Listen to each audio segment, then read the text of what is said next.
Subscribe to our YouTube channel and press the bell icon for the latest updates. How to clear cache on Telegram app. Go to your phone menu. Find the Telegram app and tap on it. Click on the left menu. Now go to Settings.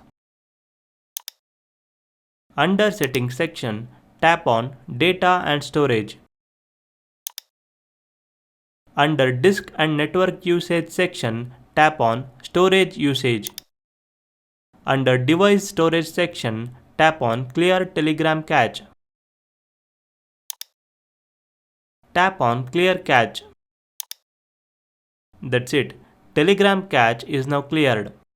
This is how you can clear cache on Telegram app. Thank you for watching.